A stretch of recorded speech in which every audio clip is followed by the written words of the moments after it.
It's my pleasure today to introduce Secretary of State Todd Rokita. Secretary of State Todd Rokita was elected to office in 2002 as the youngest Secretary of State at the time. A native of Munster, he holds a law degree from the Indiana University School of Law in Indianapolis and was a Wabash College class of 1992 graduate. At Wabash, Secretary Rokita earned distinction as a Lilly Fellow. After law school, Secretary Rokita worked as a practicing attorney for several years. Secretary Rokita then began serving in the Secretary of State's office in 1997, first as its general counsel and later as Deputy Secretary of State. In his role as the head of Indiana's Business Services Division, Secretary Rokita has continued making Indiana a pioneer in e-government initiatives. Secretary Rokita also serves as Indiana's Chief Securities Fraud Investigator. Please join me in welcoming Secretary Rokita as he presents his talk. She's a small school, but there are those of us who love her.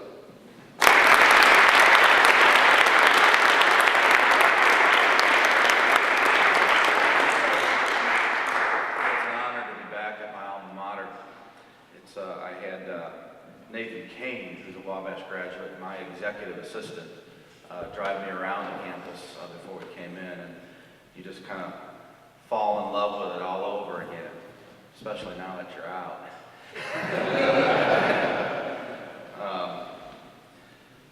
Speaking of Nathan, and by the way, he's more than just an executive assistant. I mean, at some part of the day, we all answer to Nathan Kane. I've said that very often.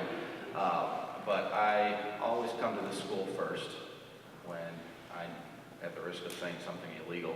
When I go to hire and look for qualified candidates to work in government. And we have fellows, a chance to get to know the office before you work in it. We have attorneys. Mark Mader is one of our chief securities, lawyers, a Wabash grad. Now, because this is an all-male school, I have to look elsewhere sometimes for employment opportunities.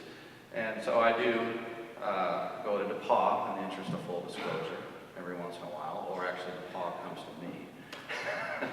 My communications director is from DePaul, and I won't say anything more about that. I just want to be completely honest with you guys. Because I might hear about it later. Sir, I appreciate that introduction. It's very specific. It got to the heart of what the Secretary of State's office does, and that's appreciated because when you're in an office like Secretary of State, the title of the office is so nebulous that some folks don't really understand what it is that I do. You know, when you're governor, by title, you kind of get an idea of what you should do in office. When you're superintendent of public instruction, you know, by title, you know what your job description is. Secretary of State. I have some very funny yet true stories as I go around the state. I go to every county at least once every year. It means I'm driving or being driven about 50,000 miles without leaving the state borders, state lines. And so it was a couple months ago at an event, and a lady came up to me, an older lady, and she said, I'm going to be in the State House next week, and I'll be there about 2:30, and I'm to see the governor. I said, well, that's wonderful. Well, that's great. I hope you have a good meeting on whatever your business is, that sort of thing. And she said, why aren't you writing this down? And so I pulled my paper out. You can tell you're at Wabash College. Everyone knows where I'm going already. Sometimes when I tell the story, it's not till afterwards. And I said, right now, okay. And it wasn't until 2 conversations later that I realized what she was talking about. She thought I was the Secretary of the State. As if Mitch Daniels and my desk sit right next to each other, and we look at each other all day, and I do his appointment book. Well, I took that paper back, and I gave it to Mitch's staff, and I don't know if she got a meeting or not. I hope she did. One honor I have in representing you as the third highest office holder in the state of Indiana, and actually representing this college as an alumnus, is that I receive foreign dignitaries and heads of state when they come. And one of my highest honors to date is to have received the President of the United States when he came last summer to speak at Indiana Black Expo. And And so there I was on the tarmac of the Indianapolis International Airport. And the night before, I had my remarks all planned out, good Wabash man would, right? But I challenge any of you not to lose yourself just a little bit when that 747-200 rolls up, the military posts, the air stairs attach, and the leader of the free world descends to shake your hand. And so it was that day last summer. And Mr. Bush came down and extended his hand, and he stands about this tall on me. And I said, "Welcome to Indiana, Mr. President. I'm Todd Rokita." I have to say that I'm Secretary of State or what the heck I was doing out there or anything else. And, you know, one thing about this president, having met him 3 times now, is that he's pretty much the same fellow. And I'm not here to be partisan, but he's the same fellow you see on TV that you see in real person. So if you don't like how he handles himself in a news conference, probably won't like him that much the way he handles himself in real life, and vice versa. And he just, after I said that, just looked at me, and it might have just been a half a second or so, but it felt like forever. And there was just dead silence. And so I tried to make up for that gap in conversation by saying, "But you know what, Mr. President? I'm Condoleezza's counterpart, except much less talented and much more ugly." You know, kind of nervous. And this is how you know he's the same man. He just stepped back and in a very Texas twang looked me up and down and said, "You sure are, aren't you?"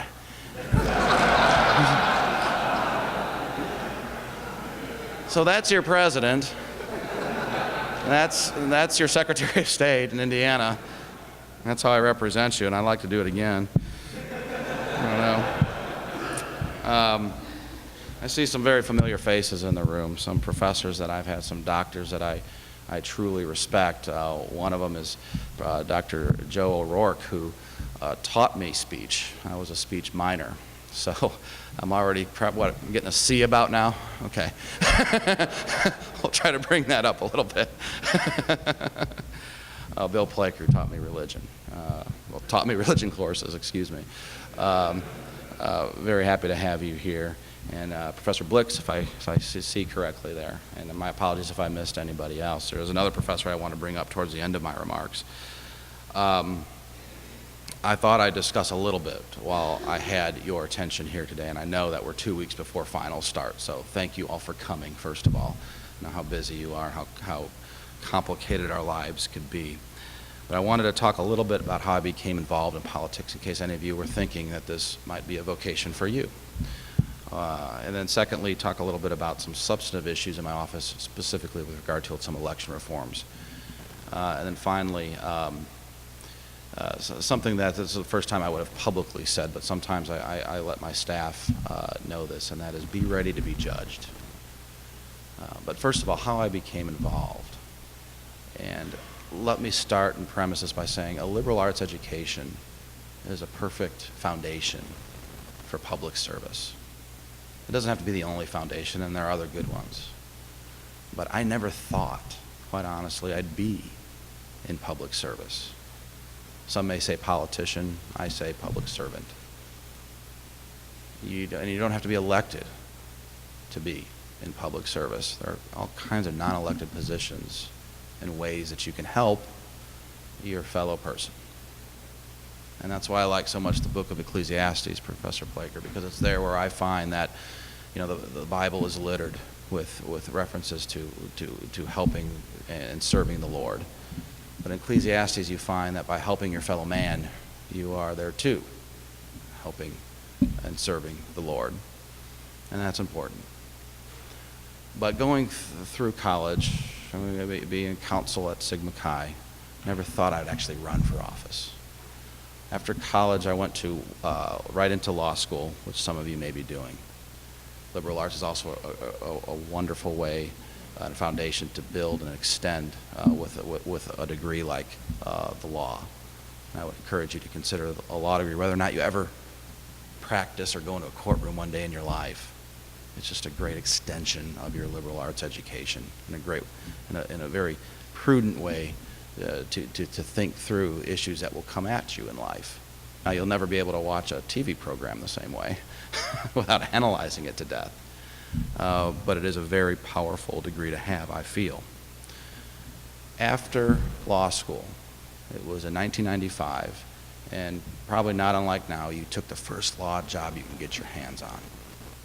And mine, after a great deal of looking, was going to be clerking for a judge in Elkhart County, not even my home county. 2 days before I took that job, I heard about a Wabash man. I guess that's my first point. We are thick as thieves. We are. And that's why we look out for each other. That's the bond that you'll have with these men that you've gone to school with. And then after you graduate with an alumni association. That's special. I still get comments about that. Oh, you're from Wabash. I understand. I get that kind of thing. You will too if you haven't already. 2 days before I was going to take this job, I saw a friend, not a Wabash man, at a friend's wedding. And I told him what my plans were, and he said, no, you got to talk to this Wabash alumnus who happened to be the managing partner at a law firm in downtown Indianapolis. And I said, I have my job. I'm not too worried about it. I'm just going to go do that. And I didn't bother calling this fella.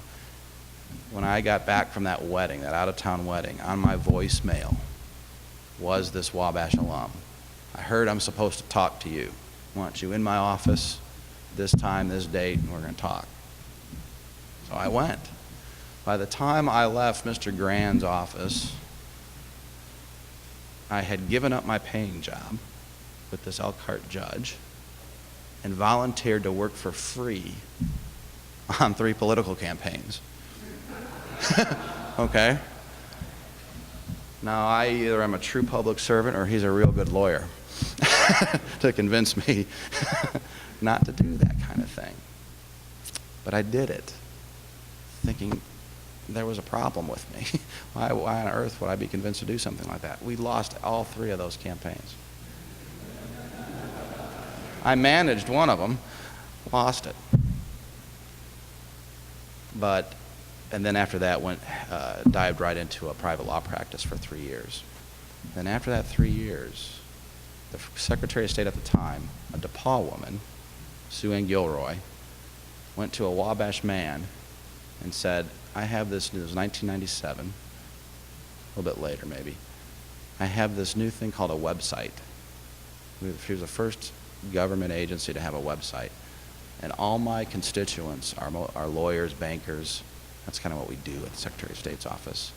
And I need a Wabash man and a lawyer to come help me decide how to put these services on this website so we can better serve Indiana. She had heard about me through losing all those campaigns. Now, I was in private practice at the time and making decent money, and I folded up that practice. I said I'd give her 1 year and went to work for $25,000 as a practicing attorney working for her. That 1 year turned into 5 because every time we turned a corner there was something excellent to get done. A wonderful idea. And I found out that I could affect the world, at least those people who touch our office, in much the same way, if not more, than I could affect the world by going to court 3 days a week. And that was a wonderful experience. The point of those 2 things, and then I have another one to bring up, is that decision to not take that first law job, but to do something that some would think represents complete insanity, volunteer for free on 3 campaigns instead of getting paid, and then leaving a successful practice to go into the public sector. They're all examples of that Frostian idea of the road less traveled. And that's the first point. If you have the courage to take the road less traveled, regardless of what your peers are doing, to do what you want to do, to go where your heart leads you. I can't promise you riches or what will happen. I can't promise you happiness. I can't promise you that you will have your questions answered. So I worked for Sue Ann Gilroy for 5 years, became her Deputy Secretary of State. All of a sudden, she was term limited under Indiana's Constitution. I was 30, a staffer. And the idea came to me from another Wabash fella, why don't you run for Secretary of State? Never been done before. Candidates are usually picked by party bosses. Staffers don't usually run, at least in Indiana. In fact, we really couldn't find a good example. But I didn't want to wake up when I was 70 years old, when the career was winding down over, and look back at that time when I was 30 and wonder, what would have happened if I just would have tried? And furthermore, what would have happened if I just would have tried 110%, not 50%? Because if you try to do something halfway, you're really not doing it. You're going to have the same questions to answer at the end anyway. I didn't want to say woulda, coulda, shoulda at the end of my life about things that were happening towards the beginning. And in politics, you have to have your personal ducks in a row. You have to have your financial ducks in a row. And, in order to make this kind of thing work, you have to dedicate a lot of time. So I took myself off the state payroll. I was not married. I had no kids. And I didn't have much debt. And so I was able to live off savings and credit cards for 2 years, and I campaigned around the state. I drove 102,000 miles without leaving the state of Indiana in a year and a half. I saw people in their living rooms and their businesses. So I'm nominated for my party at a convention, so it's not in a primary. So I had 2,000 delegates to this convention that I had to convince, and I saw, by the time of the convention, 1,500 of them personally. I would just get the lists, I'd go to their counties, I'd go to their door. Never been done before. But again, it's the idea of the road less traveled. Take an opportunity to, if you have the courage, to do some of those things, because you won't regret it later. Being Secretary of State has allowed me the opportunity to embark upon some amazing challenges, opportunities. No day in the office is ever the same. And that's one great thing about public work, is that you get that kind of variety.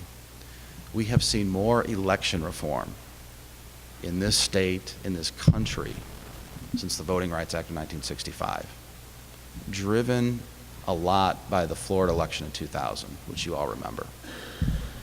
Because when I was working for the state in 2000, I was the state's recount attorney. I got to go down to Florida, and I helped recount in 7 Florida counties. And I saw the process firsthand.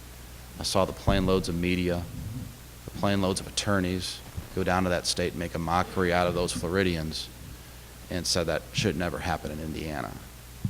And so we came back, and in 2000, Indiana, half of the voters, voted on what's become that much maligned punch card and lever balloting system. And now, as I speak with you today, no Hoosier will vote on that old equipment this election. So we moved an incredible amount of dirt.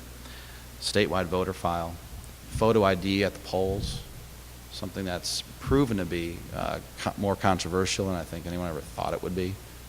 It's the right thing. Voting in a polling place is the cornerstone of our freedom. We use a photo ID to rent a video. We should send the message that we care about the voting process at least that much. But others would say that it disenfranchises older voters, minority voters, and that's all part of this debate that we lead through. And I'm so privileged to be able to lead issues like this, whether it's photo ID or anything else, that it's really done wonders for me personally, but I credit my Wabash education for doing it, for giving me the ability to do it. And life is too short not to lead. And we need more leaders, especially in this state. And you're never too young to lead. And so I know I'm kind of preaching to the choir here, given the quality of persons you are. But I hope in what I'm saying we understand that it's a little bit of carpe diem. Seize the day here. Get through finals, and then tackle whatever it is you're dreaming of. And hopefully you have some wonderful dreams. One professor, and they all made a tremendous impression on me. And whether they want to admit it or not, are responsible for me in a significant way. But there's one fellow who retired recently, and we're going to have a celebration for him, I believe, on April 28th, and I will be coming back to attend that. And those of you who are in or are thinking about politics or public service, whatever side of the aisle you think you may be on, and that could change. He doesn't teach anymore, but make it a point, if he will accept your request, to get a reading list and then sit down and discuss that reading list with Professor Ed McLean. For me personally, he has shaped what I do every day at the Secretary of State's office. And we were talking about Locke and Hobbes, and the same with Bill Plaker and the philosophy faculty. You never think that stuff really applies. But whether it's photo ID, whether it's voting machines, whether it's knocking a stockbroker on the head for something bad that he did, those principles still come into play, and they're very real. And you don't necessarily get that at Purdue or IU. But take advantage, even if he doesn't teach anymore, of a man who is clear-minded and will cause you to think. Have you all seen Kill Bill 2? A little bit, no? All right. The cruel tutelage of Pai Mei. Okay. He's not that bad. But he is tough. And he will cause you to question what you're saying. And if you can master that art, you will rise to the top 1/10 of 1% of citizens, people in this country. And that's a wonderful vantage point to work from, to lead from, whatever your goals are, whether it's to make money, to be governor, secretary of state, whatever it is. And then finally, before I'd like to take some questions from you, pop up there. But finally, before I take some questions from you, be ready to be judged. When I ran for Secretary of State, this is where I learned this finally. I was not supposed to win. There were 4 others in my party alone running at that same convention. One was the basketball star from the IU team in 1976, running for statewide office in Indiana. Me, against that kind of basketball star in Indiana. We chased him out of the race before he even got to the convention, and then beat the others. Was not supposed to win as a staffer. Then for the general election, I was outspent 2-1, but we beat him by 12 points. On election day, that morning, before I went to the polls, I was at peace with myself. And that's a wonderful, I realized, position to be in. Because on that morning, I realized I did everything I possibly could do, including drive around 102,000 miles around the state. I was ready to be judged, whatever that judgment be. And I just think it's a good way to look at tasks in front of you, whether it's finals, whether it's a job, a career, or something greater than that you're about to undertake. Don't regret the day that on the day of judgment. Don't say, if I just had another week to campaign, to study, to interview. Be ready on that day, and you will find that you will not only have worked hard to get to that day, that you'll have taken care of all the issues, and you'll be ready to be judged. Thank you very much. Have a wonderful final era.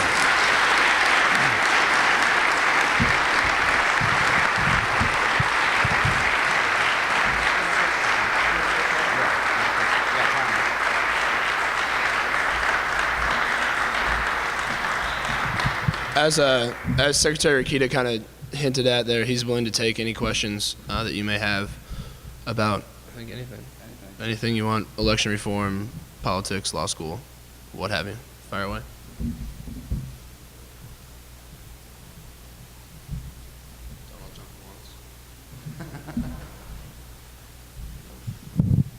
I'll take that as a compliment. There we go. Thank you.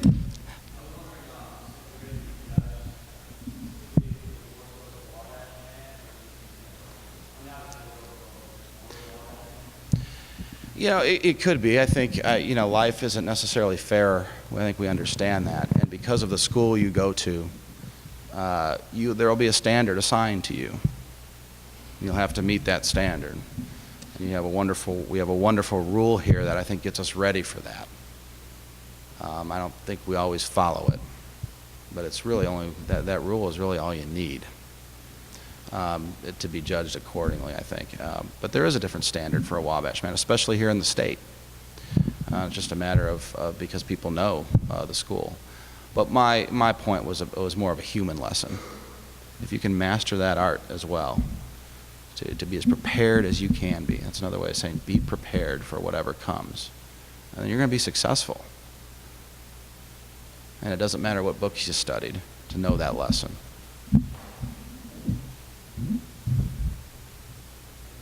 Thank you. Yes, sir.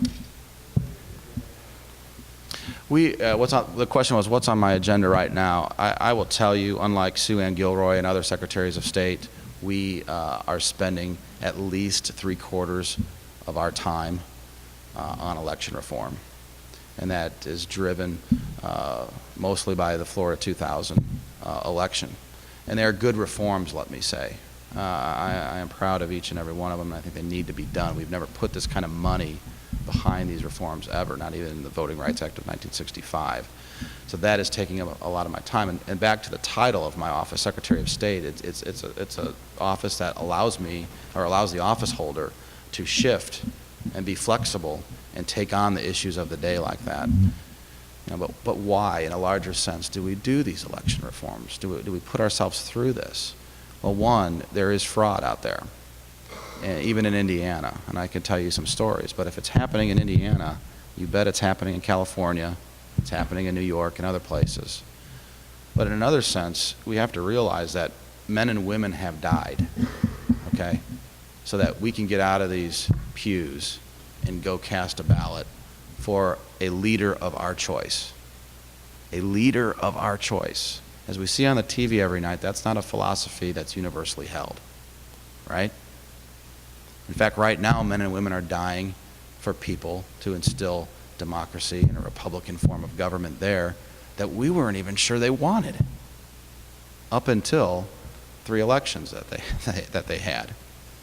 When we saw them come out, 70% women who never had the chance before take off the veils, burqas, stick their finger in ink, and then stick that finger up to the world at a great degree of physical risk. I mean, when it rains here, we lose voter turnout. In Afghanistan and Iraq, it's been raining bullets and bombs. And they stuck their finger in ink to make sure they were identified. And they stuck that finger out to those terrorists and said, I'm voting. For me, as Secretary of State with these election reforms, that's all the information I need to carry on this mission. Yes. What's one thing I would change about Wabash?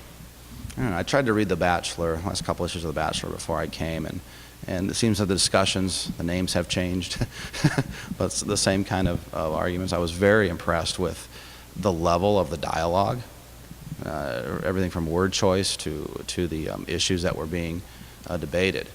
You see, and maybe they say I can't do any better, but I intentionally have to speak sometimes at a 4th grade reading level. And that's what I'm taught to do, just to make sure the message that I give gets out.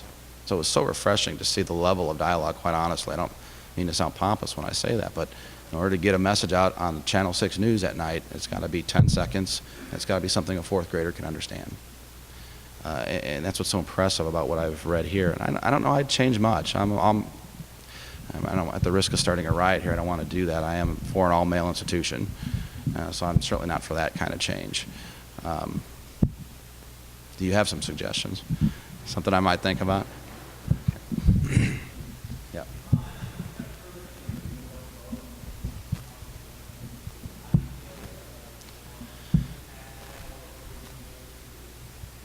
The question was, what am I doing to encourage younger folks to vote. It is true that 18 to 24-year-old age demographic is our least represented at the polls. We are doing a couple things. For a politician or public servant, whoever it is, to get up and say, you know, just do these things, or I have these 3 proposals and elect me, is irresponsible. We have a cultural problem in our country. And I just contrasted it with other countries a little while ago. So you see that. We have got to indoctrinate back into our culture the importance of voting. So my ideas have centered around starting at K through 12, really. We support lesson plans and help draw up lesson plans for K through 12 that deal with engaging back into our culture, the civics of the voting process specifically. And those are available to all Indiana teachers. It culminates in grade 12 with actually registering to vote. So things like that. Then we've instituted a law 2 years ago now that allows 16 and 17-year-olds to work the polls. I'm not just saying push out a pamphlet for a candidate. They can do that too. But to be part of the legal process, to be the poll clerk. Now this is before they can even vote. And I can't think of a better civics lesson. They have to have a 3.0 grade point average. They have to have the permission of their parents and their principal. They can leave school for the day and get paid, and they could sit there and be part of the process. I don't mean sit there, but I mean sit there and take in voters and be part of it. I can't think of a better civics lesson than that. And that's available now. The problem is politics gets in the way, and the county election boards have to unanimously agree to do that. And they're persnickety, however you want to say it, curmudgeon-y, if that's a word, but very few are signing off because they don't trust or believe or have faith in a 16 or 17-year-old. And so we are working through those issues because the bottom line is the median age of a poll worker is 70 in this state. And you almost have to be a street lawyer these days to be a poll worker with all the provisional ballot issues and running these machines, which are all computer now. All those issues is going to force that issue, I think. And they're going to need the 16 and 17-year-olds. Thank you. Yes, sir.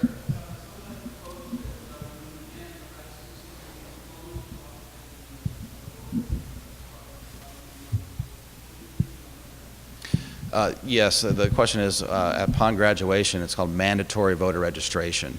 And there was a recent opinion piece in the New York Times, I believe, that I read. Then the Star picked up on it, and I'm quoted in it as saying that we ought to try it on a pilot basis, see if it works. The chasm here is that just because you register somebody, or somebody registers, doesn't mean they're going to go to the polls. Right? In fact, historically, as voter registrations have gone up, voter turnout has not. So I'm not for an idea that makes us spin our wheels around not to get a result. I think we have to be results orientated. But I said, let's try it on a pilot basis. Let's do it in a few school districts, see what happens, or a few counties, see what happens, manage it, and get some results and modify from there if need be. Thank you very much for having me. It's been wonderful to be here.